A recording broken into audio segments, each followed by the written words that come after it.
I'm David Charvet with Charvet Classic Cars. We're here in the showroom today with a 1933 Packard 8 Model 1001 sedan. It's a very original car with a great history, and I'll be back to tell you more about it after you take a closer look.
(1933) was a time of great turmoil in the United States and really the whole world. The Great Depression came, of course, in 1929.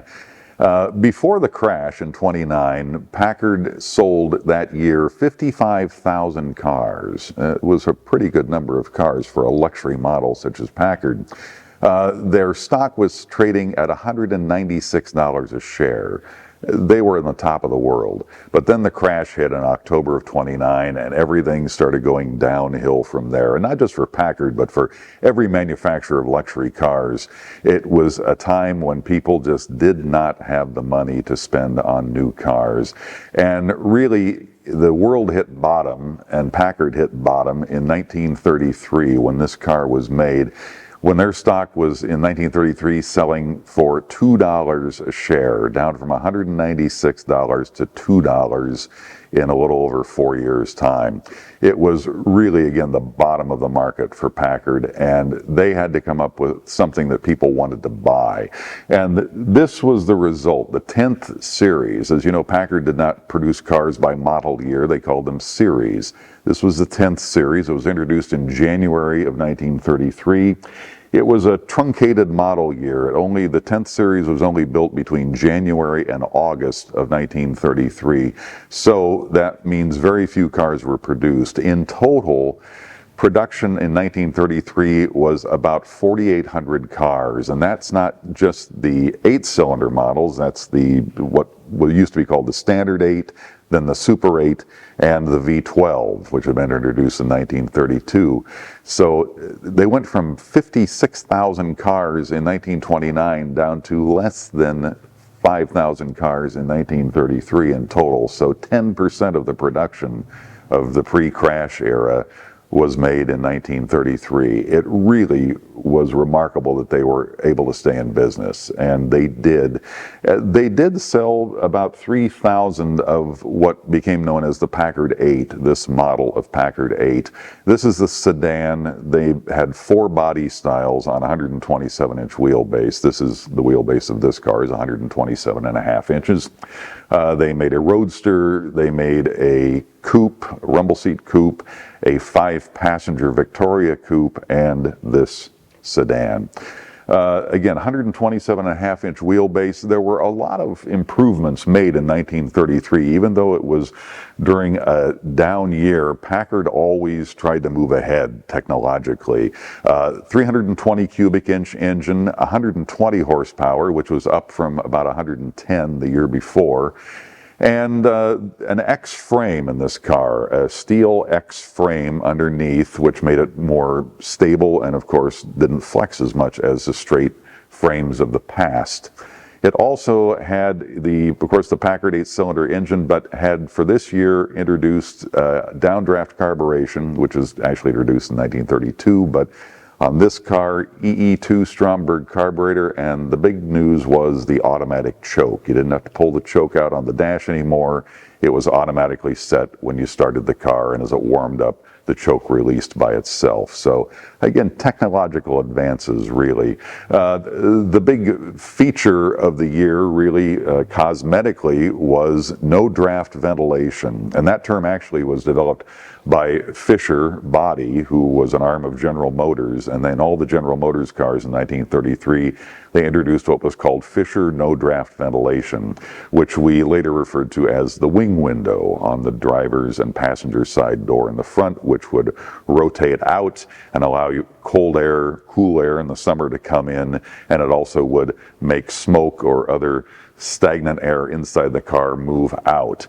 Packard had their own variation of this. In the Fisher version of no draft ventilation, the wing windows would pivot out, and the doors, the windows that were in the doors would actually roll down into the door itself, so you had a wide open window area when you wanted it. Packard didn't use that design. I don't know if it was a patent issue or a copyright issue of some sort that made them unable to use that, or they just thought that their design was better. Their version of no draft ventilation had the front portions pivot out, as it did on the Fisher cars, but instead of having the main portion of the window in the door roll down into the body of the door, Packard made theirs pivot out. It actually moves out and swings out, so you can put your arm out if you need to make a turn signal indication to the person behind you, or now if you go through a drive-through, you can bring your food in through the side of the window. It was only in 1933 that this particular style of window was offered. Again, I don't know if Fisher made it available to everyone, but certainly every manufacturer by 1934 had wing windows built into the car, and they had a side window that would roll up and down for the bulk of the window on the side. So again, it's a unique design for 1933 with Packard. And with so few cars made and so few cars that survived from 33, it's an unusual feature which most people have never seen. This particular car was sold in July of 1933 by Packard Service and Sales in Portland, Oregon. It was purchased by a gentleman who was fairly prominent in the state of Oregon. It was the director of the Oregon Department of Highways, and his name was Thomas Banfield. If you live in Oregon, you know the name Banfield because they named a freeway after him, Interstate 84, which heads east out of Portland and goes out over the rest of Oregon and heads east, of course, through other states, through to Chicago, basically. Interstate 84 was the Banfield Freeway, named for him since he was highway director. It was named after his passing in 1950. He owned this car from 1933 until his death in 1950. He lived in Salem, Oregon, which was the capital. And after his passing, the family, the Banfield family, sold this car to a gentleman named Wayne Trowbridge, who he and his brother had a Packard service business in Salem. And the car at that time had about 45,000 miles on it, judging by the stickers that are inside the car that shows service during the time of Mr. Banfield's ownership. And the Trowbridges had the car until 1958, and then they sold it to a 28-year-old gentleman, young man, a collector and aficionado of cars named George Chobin.